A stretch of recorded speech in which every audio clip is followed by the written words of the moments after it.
Well, welcome to the third in our Dean's Colloquium series. We're really pleased to have Heidi Julien with us today. Heidi and I co-chaired the Elise Conference this year, and that was a real joy working with her, and so I'm particularly pleased to have her with us today.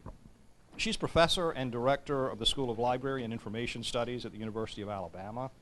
She has taught at the University of Alberta and Dalhousie University. Did I pronounce? Okay, good. Like a dollhouse. Yeah, okay. In Canada, and at Victoria University in Wellington, New Zealand. She's past president of the Canadian Association for Information Science and has served on the board of the Association for Library and Information Science Education. Dr. Julien's research interests focus on information behavior, information literacy, and the internationalization of the iSchools movement. Much of this work has been funded by federal granting agencies. She is particularly interested in everyday information behavior and the roles that affective variables play in that behavior. She has also examined information literacy instructional practices and instructors' experiences of the teaching role through national survey and interview studies. Dr. Julien's scholarship is international in scope. She has collaborated with colleagues in the United States, Canada, Australia, Sweden, and South Africa, and has presented her work at many international venues, including ISIC, the Information Behavior Conference. She has published in many top-tier journals, including Journal of the American Society for Information Science and Technology, Information Processing and Management, Journal of Documentation, Information Research, and Library and Information Science Research. Please join me in welcoming Heidi Julien. Thanks so much, Don. It's always good to be introduced so that I can remember what it is that I've done. I've titled my talk for today, Flexible, a vision for leading the next generation iSchool. And I'll come to what I mean by flexible in a little while. But it's lovely to see so many of you in the audience that I've met before, and many who are, in fact, good friends. Come on in, John. But I thought that I'd start by talking a little bit more about my background and my fit in this context. And I'm going to focus on a few things.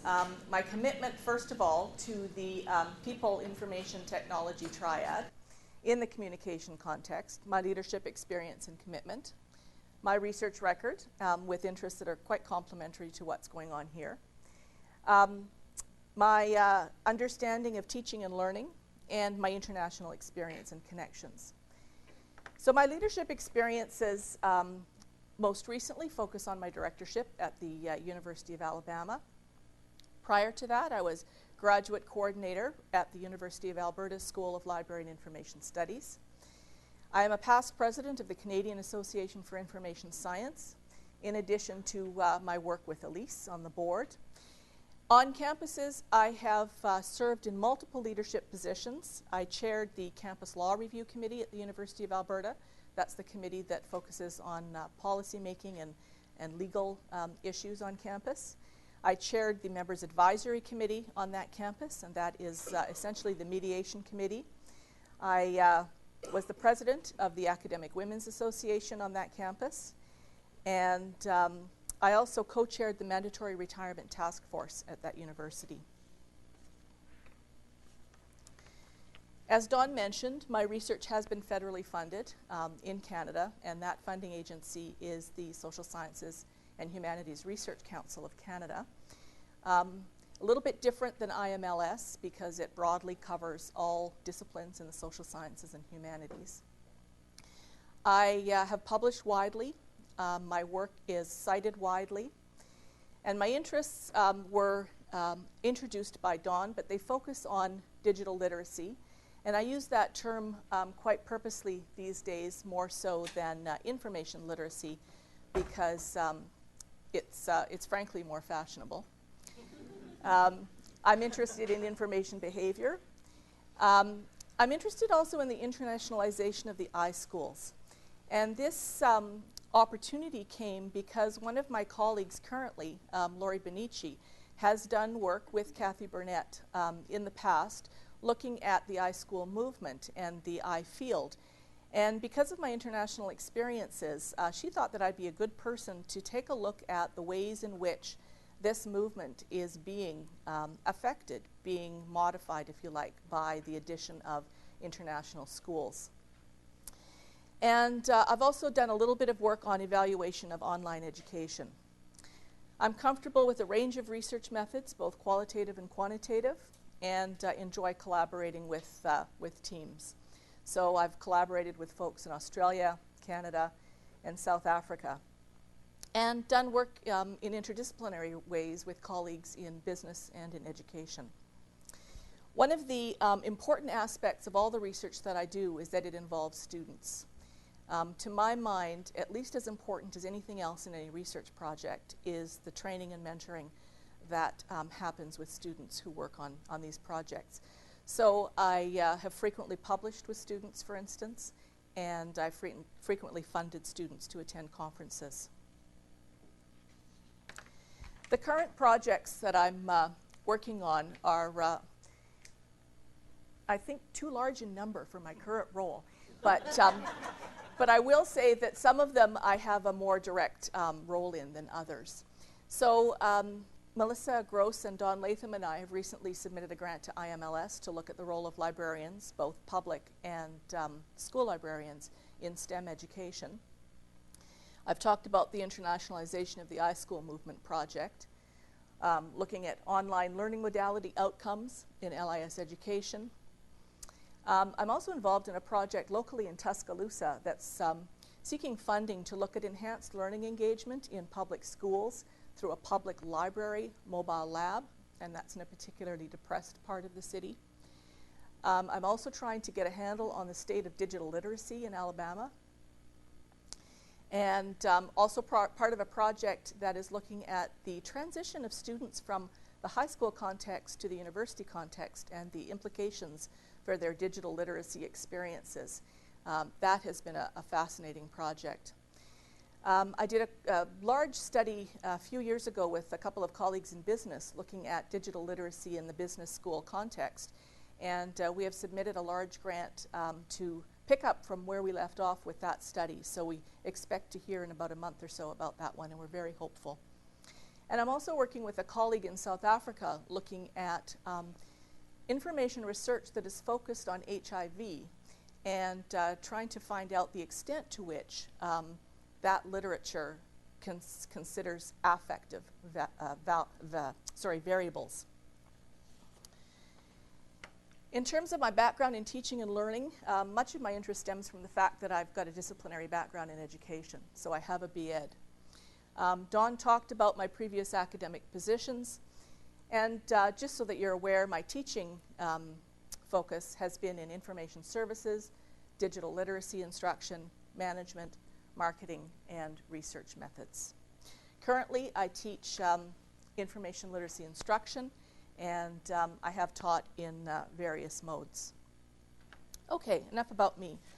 Let's talk about SLIS at FSU, and I want to position this in terms of a very broad context to begin with, because some of these things might seem far away, but they affect us every day. Now, I know that many of you are fully aware of this, a list of challenges and opportunities facing higher education these days. Most of these are in fact global in nature. So first we have the problem of changing funding models. And for the most part, that has been a problem rather than an opportunity. And that, of course, refers to reduced public funding for publicly funded universities and increasing necessity to look elsewhere for resources. But we're also looking at changing governance models, and more states and other jurisdictions are looking to consolidate governance across institutions, and that can pose some very interesting challenges to individual institutions. Obviously, there's a never-ending focus on increased productivity. We talked a little bit about that this morning, about how people feel very much as though they've probably been squeezed about as much as they can be squeezed. Also, very much in the news these days are initiatives in various jurisdictions calling for performance-based kinds of funding and performance measures. So things like graduation rates, Some of the ideas that have been mooted are things like funding universities and programs on the basis of students obtaining career-related positions thereafter. So very much tied to economic kinds of imperatives. In all of this mix, we have increasing costs being borne by families and students. So higher tuition rates, in many cases, decrease in opportunities for loans. And that has interesting effects in terms of the expectations that students bring to the table, viewing themselves as consumers and as buying a service, if you like, perhaps buying an A. And the other issue there, of course, is the need to support students as much as possible, to support them through scholarships. Another issue that is challenging a lot of places is the issue of student preparedness for college-level work. Less of a challenge at the graduate level, but it can be a significant challenge at the undergraduate level. And universities and colleges are simply being forced to take on some responsibility for preparing students for college-level thinking and academic scholarship. In the United States, particularly, we have the issue of accommodating returning veterans and helping them reintegrate into the economy, retrain. So I think there are opportunities there, and I know that FSU is in fact very much aware of that challenge. College completion rates are another issue, and that fundamentally comes down to an economic one. The issue of investing in students who don't finish is an expensive proposition. And again, more or less specific to the US context is the issue of accommodating undocumented students. And that's being dealt with in a variety of ways in different jurisdictions. So that's just a big picture, if you like, of the context in which we all find ourselves. And there are also a few trends specific to teaching and learning that I want to talk about. Competition with the private sector. That's not new, but it's becoming more intense. International competition is something that we also have to be aware of. When we compete for students and for faculty, we are talking about a global marketplace. And we have to be aware of what universities are doing around the world to attract good students and good scholars. Open access is an interesting challenge and an interesting opportunity. It's early days still in that context, but there's potential opportunities there for things like early college to bring students into programs, but the finances of all of that still have to be worked out, so watching that with interest. Of course, increasing accountability for everything that gets done to funders, but also to local and regional communities. More and more universities have to be justifying their existence and building relationships with those local communities to show that they really are making a positive difference. Some of the other things we're all very familiar with. Students expect to learn socially these days. That's a standard modus operandi. More and more of our learners are part-time, so that they're really not traditional. They may be dipping in and out, and certainly they may be doing so over a lifetime.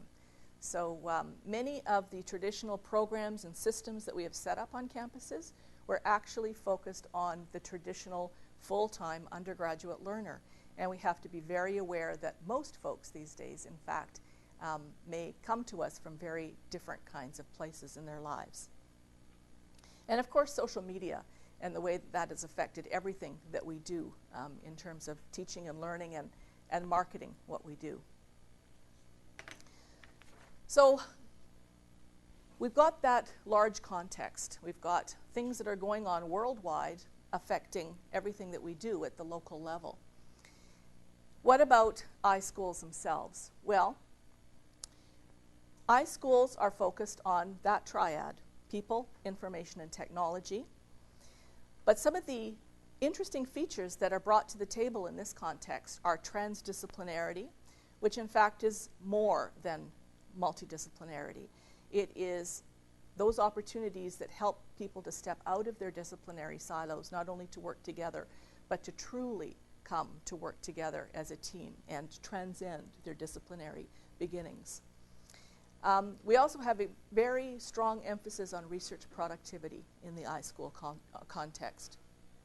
A de-emphasis on agencies, obviously, and a commitment to the value of information for progress. And I would just like to say that I view my research as falling precisely in that intersection of those three realms. Now, in this context, that very nicely fits into the larger context of communication generally. And I truly believe that that is an excellent fit for an iSchool. Currently, the school in which I am director is part of a College of Communication and Information Sciences, and that intellectual context, I think, is the strongest of the three different contexts in which I've worked. At the University of Alberta, I was part of a Faculty of Education. Cognate field, lots of connections, but not as strong, not as core. And again, the two previous positions were in a School of Management and a School of Business. Cognate fields in many ways, but not nearly as clearly relevant as a communication context. So what about LIS education in particular? What are the challenges across the board that we face in this field? Obviously, the pace of technological change is something that challenges all of us all of the time on a personal level and on a programmatic level. It's also a challenge to maintain the people focus in the context of information and IT. And this is kind of an interesting finding out of the internationalization of the iSchools project, is the extent to which iSchools that have arisen from different disciplinary contexts actually express emphasis on these three things in very different ways. So I think what we do bring to the table that, say, computer science doesn't do is that focus on people. It's also a big challenge to balance learning opportunities for students seeking diverse employment situations. So we have students that come to a school like this that have a humongous range of career interests. And what we try to do is, to the best of our ability, accommodate those needs and ambitions. We also have the ongoing, ever-present issue of demonstrating value. Locally, in the university, we talked about that a little bit this morning as well, and to society at large. That has not gone away. And I think that will be with us for some time, actually. We also have the need to be flexible, and I think that that comes out of many of these challenges. And to balance the focus on teaching and learning with research focus. This is a traditional challenge of any discipline. And of course, to balance all of that good academic work, that scholarly enterprise, with the perspectives of various stakeholders. And those are legion. We have students, we have their parents, we have our alumni, we have employers, the business community. We have folks in higher administration, faculty, staff. All of these folks are stakeholders in what we do. And although we can't please everybody all of the time, we do have to account for all of those perspectives in the decisions that get made. From the outside, I see potential challenges here, specifically at SLIS.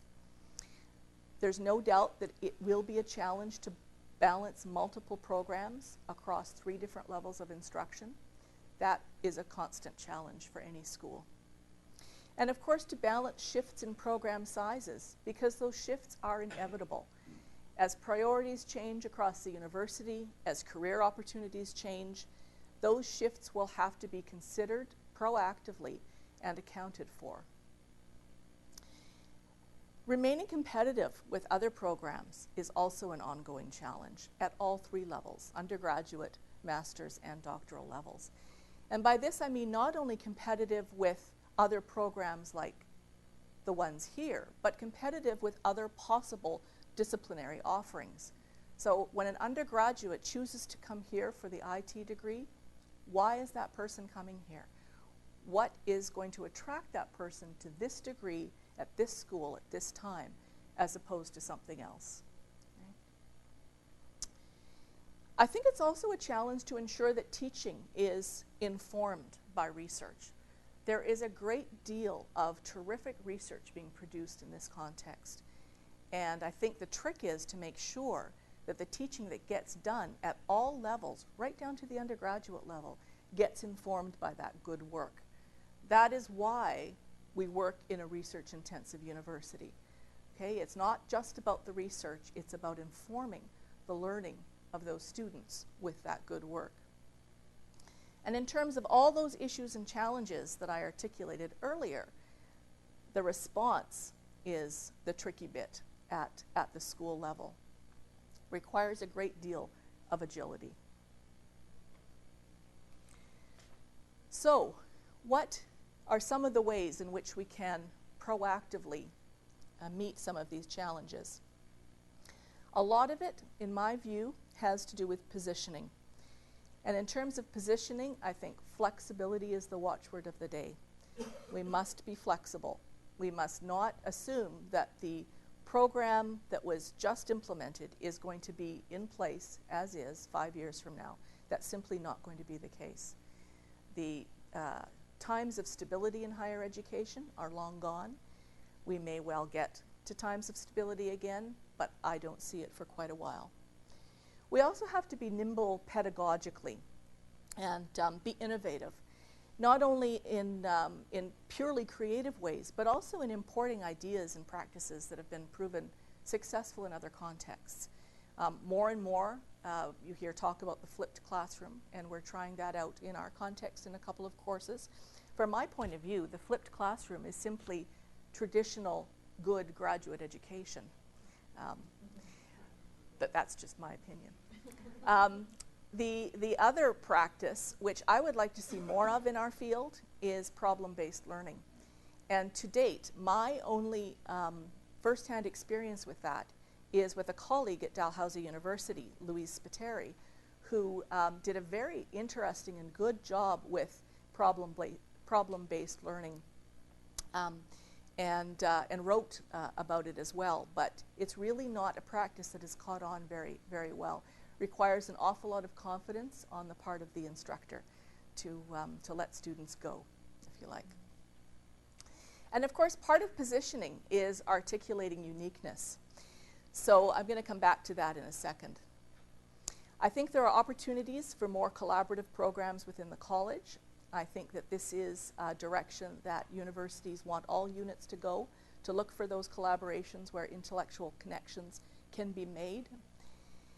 I think that there is a need to constantly examine the balance between undergraduate and graduate programs.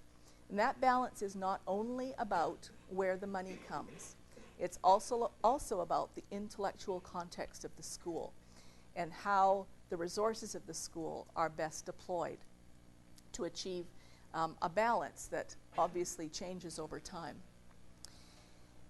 And I think it's hugely important to focus, continue the focus on the high-quality doctoral program here.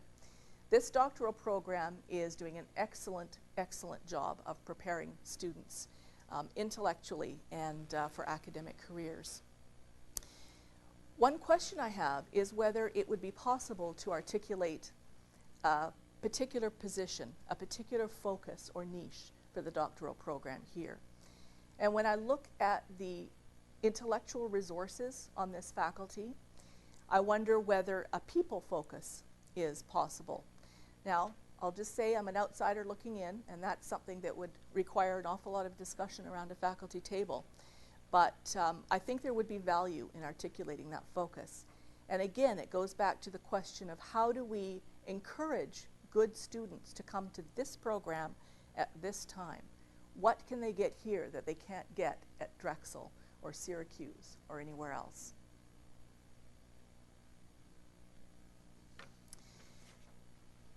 SLIS embodies a great deal of strength.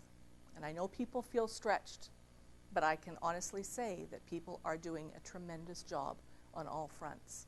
The intellectual capacity at this school is outstanding, and I think holds up to any comparison in any other iSchool in the country. The culture is also a very strongly conducive culture to productivity and success. So the very strong research culture is really admirable. I mean, I could go on about the various funded and non-funded projects that are occurring in this school, but just to name some of them. The work that Chuck's been doing at the Institute is work that I've been following as an interest for 20 years. So it's really got a tremendous profile. The iDigBio project, the Habitat Tracker project, the work being done through the Palm Center. All of these things are really putting Florida State on the map in terms of this field. The commitment to high quality teaching. Many folks have been nominated for awards, have won awards. This is a level of dedication to that part of the scholarly enterprise that, again, is very admirable. The professional leadership demonstrated by so many in this room. We have Melissa Gross just having stepped down from the Elise presidency. We have Don Latham just assuming a position on the Elise board. We have Nancy having served as AASL president. We have Kathy and Michelle having served as editors of Jealous. On so many fronts, people are doing good work as leaders in this profession. The organizational culture has also been described to me as collaborative and supportive, and I believe that. It's evident in the friends that I've made on this faculty. And this group is also forward-thinking. This is a group that seizes opportunities, and that, again, is something to be admired. I also believe that a strength here is the leadership of the college and the university. And I know Larry's sitting in this room, so, so I don't want to embarrass you, but I think it's a real advantage that the college dean comes out of this school and was in fact dean of the school here prior to taking on that role. This is somebody who understands what goes on here to a much greater degree than other deans in similar positions elsewhere. And the fact that there's new leadership at the top levels of the university also makes a difference. The vision articulated by the president is something that is very attractive. I know those goals have been set very high. The bar has been set high, and but I do believe that setting stretch goals, if you like, help people to achieve good things. The diversity of disciplinary backgrounds that people bring to the table here is also a strength, and it's a strength across all of the iSchools. The strong doctoral program I've talked about. People like Adam and Nicole were almost ubiquitously present at the iConference. Couldn't go into a session or anywhere without seeing them, and that's good. That's excellent. Julia's award at the Elise Conference for featured presentation. Again, very good work being done. And of course, Joy's Chapman Award in the fall. That's something that really speaks to me because I am a past chair of SIGUS. And the international reputation of this school. When I have told international colleagues around the globe about my interest in this place, they're all perfectly aware of it. They all understand the good work that's being done here.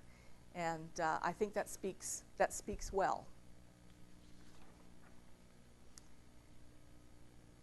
So if we look at potential, it's really a matter of building on existing strengths, of capitalizing on those. Okay? So capitalizing on those strengths, historical and current strengths, in information policy, in social informatics, in digital literacy, information behavior, and those digital environments such as schools and museums that get significant attention in this context. It's important to continue to leverage the institutes and the Palm Center. Those are excellent hosts for a variety of projects and for profile building. I think there's potential for greater collaboration within the college to capitalize on expertise with colleagues there, to pull interdisciplinary teams together to go after those large grants that university administrations like to see. And of course, to continue to anticipate those broader societal trends, such as an emphasis on STEM. Even though we might be heartily sick of hearing STEM, those kinds of opportunities are those that we need to be aware of and responsive to. So, I want to talk a little bit about leadership vision. And here is where the flexible comes in. Obviously, this is Florida. This is the context. This is the anchor. What does that mean, really?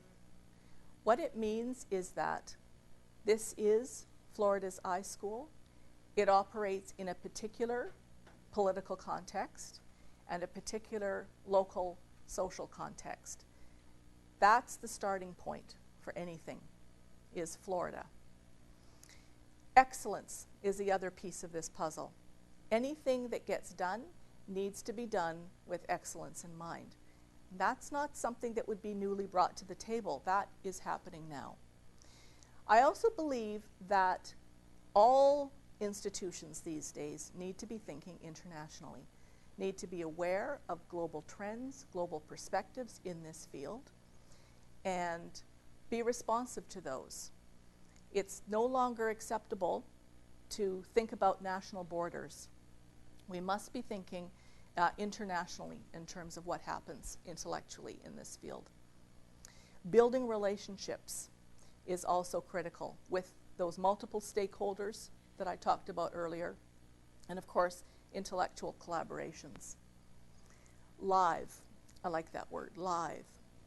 And by that I mean agile, flexible, energetic, productive, and entrepreneurial. That's a word you hear a lot as well these days. But I believe that what entrepreneurial means in this context is not necessarily moving products to market, although that tends to be the way in which universities operationalize this term. But I think of it more in terms of anticipating opportunities with creativity, being free and encouraged to take risks, to think laterally, to think outside the box. And a possible example, and I know this goes on already, is developing relationships with businesses locally and more broadly for research opportunities, for placement opportunities for students, for mentorships. So how does this happen? This kind of a vision happens when attention is paid to relationships and to communication. I'm a person that is known for listening more than speaking. I very rarely speak this much, even in a class. I like to listen, and then act. And I think that's when the best decisions get made. I also start from a very optimistic point, and that is that I believe that people are mostly competent, they mostly want to do good work, and they try to do their best. But people are motivated very differently, and it behooves us to find out what it is that motivates individuals and what their aspirations are. So one of the things I did when I got to Alabama was take everybody out for lunch so that we could talk about those goals, those aspirations, the challenges that individuals feel. And I check up on those periodically. And I think that's extremely important because one of the fundamental mistakes that we often make is to assume that others are motivated in the same ways that we are. It's not necessarily the case. I also believe in distributed leadership. I am known to be a good, close mentor. I enjoy giving other people opportunities to lead. I also believe in multiple paths to success. If I've learned nothing else from my international collaborations and experiences, is that there is usually at least one and more ways to achieve goals and to get to good places. And the trick is being open to listening to those perspectives and finding those paths, which are not necessarily the paths one has in mind at the beginning. I also believe that principles matter, but I'm a pragmatist at heart. So what I aim for is principled pragmatism. My leadership philosophy is twofold. Fundamentally, I see myself as a servant leader, and that is somebody who proactively works with stakeholders, builds relationships, learns about the strengths and opportunities and challenges in a particular context, and then works to set the stage for people's success, and then steps aside to facilitate. Okay? The servant leader is not the person with the spotlight on them all the time. Of course, there are times when the spotlight needs to be on somebody, but most of the time, the best leadership comes from being the guide on the side. However, sometimes crises occur, fires arise. I can come in the morning and find a live bat flying about, so I realize I have to call in the bat inspectors. That's not the time to step aside. So there are times when more flexibility, more backbone, and more proactive, aggressive leadership is required. And that's no joke about the bat. So what are the keys to success? How is it that people can achieve good things? First of all, fundamentally, by enjoying a safe and happy workplace, not always easy to achieve, having good relationships with stakeholders, planning organically from the ground up, using evidence to make decisions. That may seem obvious, but I have been struck over and over in higher education about how many decisions get made on precious little evidence. I find when I don't have the evidence at hand that it's always wise to take the time to gather some. It can be surprising. I'm also keenly focused in marketing. And to my mind, what marketing means is finding out what needs to be done, figuring out how you can respond to that, doing that well, and then telling others about your success. That's it in a nutshell. Right? All the other bits fit in there somewhere. And I also believe in balanced leadership for all three legs on that stool of the academic enterprise. It's not just good enough to be good teachers. It's not good enough to be good scholars. It's not enough to serve others. It has to come together.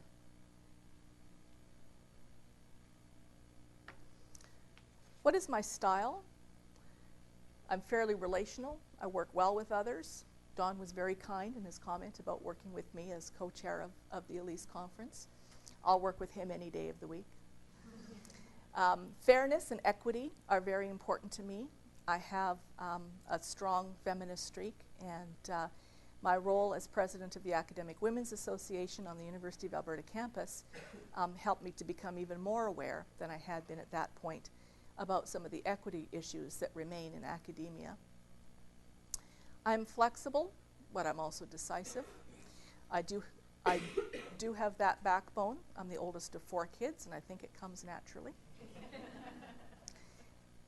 I very much proactively offer support and mentorship. I think if you asked students and faculty at my institution, you would find that that's the case.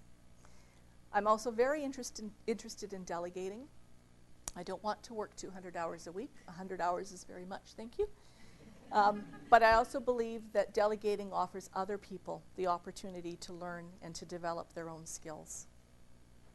I'm energetic. I identify and act upon opportunities to make a difference. For instance, at the University of Alberta, when I chaired the mediation committee, I discovered that there was a workforce bullying challenge on campus.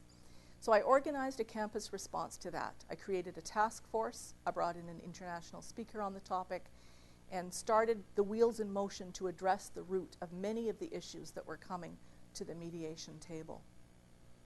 I'm also one of the founding organizers of the Elise Doctoral Poster Competition, one of the founding organizers of the Connections Conference, which is a doctoral conference that's typically held somewhere in the northeast of the country. I organized a reunion for the doctoral graduates at the University of Western Ontario.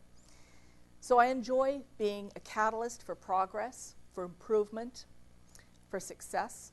I look for opportunities to do good things. I like being at the cutting edge of change. And funnily enough, I actually enjoy administration. Some people find that ridiculous. I enjoy it. I enjoy negotiation and consensus building and policy making.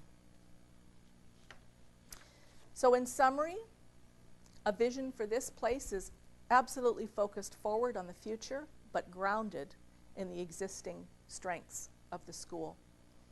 It is research focused, it is evidence-based focused, it is focused on innovative pedagogy,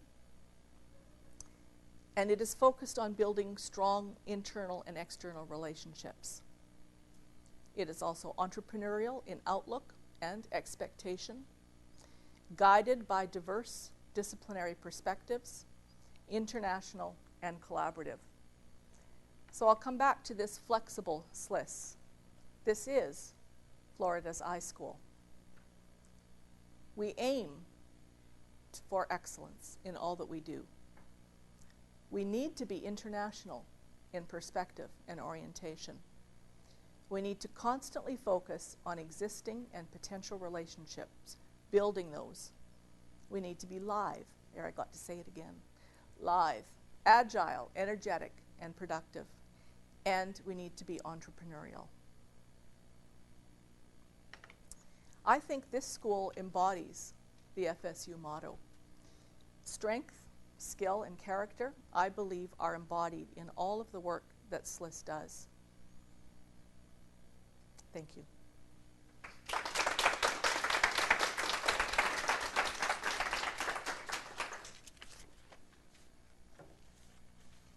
We have time for some questions, and I will bring the microphone to you so that the people in radio land can hear. We also have some webcast questions coming in that, or we may have, that Nicole will let us know about. So, Chuck, what's your first question? Well, it worries me to death that somebody's been tracking what I do for 20 years. As well it should. I'm sure she's not the only one. But, I haven't seen your FBI file. Questions?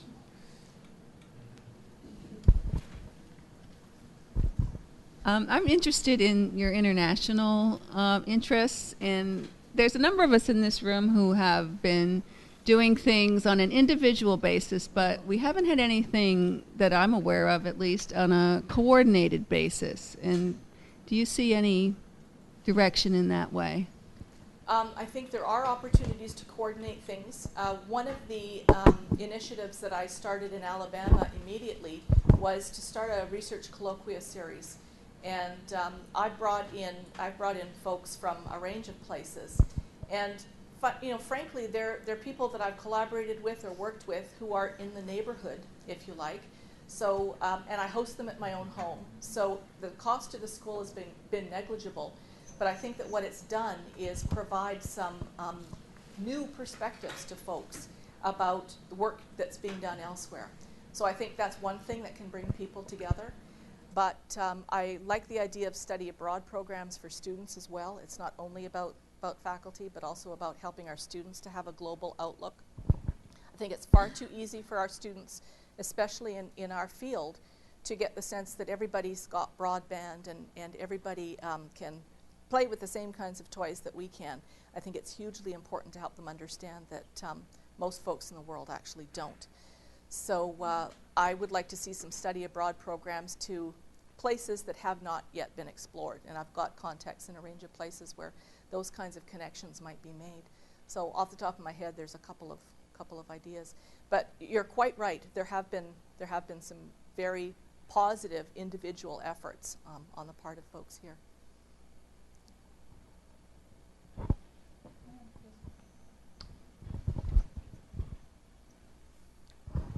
Hi, Heidi. As my role is in development, the question I'm going to ask you is specific to development. Can you share with us some of the development role that you play, currently, and Sure. Where you see yourself in the future? Sure. I actually really enjoy development work. One of the first library jobs I had was actually doing development for the academic library at the University of Alberta. And so right now, my development efforts focus mostly on building relationships with alumni and donors to the school. Development is centralized in our college, and my role is necessarily limited by that. But it's work that I enjoy, everything from having tea with the little old ladies. you know, packing books in a musty garage. You do what it takes, but it's work that I certainly enjoy. Yeah. I really like your flexible statement and what it stands for. I'd recommend that we modify it, and instead of it being flexible, it's flexrable. Is that a word? And I don't think it's in the Scrabble dictionary. I'm just saying. it's not. And the reason I would add an R Yeah. to flex, R-I-B-L-E, is resources. Yeah. Okay? Yeah. And at the end of the day, I couldn't agree more with what you're saying. But if you'll take a look to your immediately left, Yes. it's important that we get a dean and we get a university who understand the need for resources Yes. to accomplish all these things. And the need for those resources, I think, after whatever it's been, 3-5 years of pretty tough times, are really going to be critical. So I wonder if you might talk a little bit about the missing R. Sure. I agree with you in principle, Chuck, but remember, I'm a pragmatist. So I think that much of what I talked about is actually about a mindset rather than something that necessarily requires resources. I agree with you that resources are fabulous, and we need to get them where we can, deploy them where we're able. But I also believe that things like excellence in what we do, that's a mindset, entrepreneurial mindset. International perspective is mindset. I think that when I talk about the FL part of that word, being in the Florida context, I understand what that means in terms of the affordances of this context. And right now, those affordances don't support the work that people want to do to the extent that they want to do it. That's the situation we're in, and that's a situation that has to be accommodated. That's not to say that we don't constantly knock on the door for more resources. We don't try to find those in interesting and creative ways. But really, truly, I believe that much of this is about attitude. So would you support scaling back what we're already doing in order to accommodate the limited resources available? I think there are times when those decisions need to be made, yes. You can't keep adding. Sometimes things need to be taken away. And academia is not the only publicly funded operation that's facing these kinds of things. Librarians, in all contexts, have been facing exactly those kinds of challenges for a long time. People keep adding. Teachers as well in schools. The responsibilities keep being added. At some point, someone has to say, we're glad to do that. Now, which of these things that we're doing currently should we stop doing? And I think that's a perfectly valid argument to make. I agree.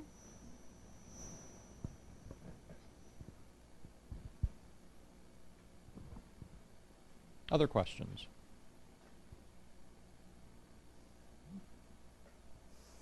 Okay. Well, please join me in thanking Heidi again.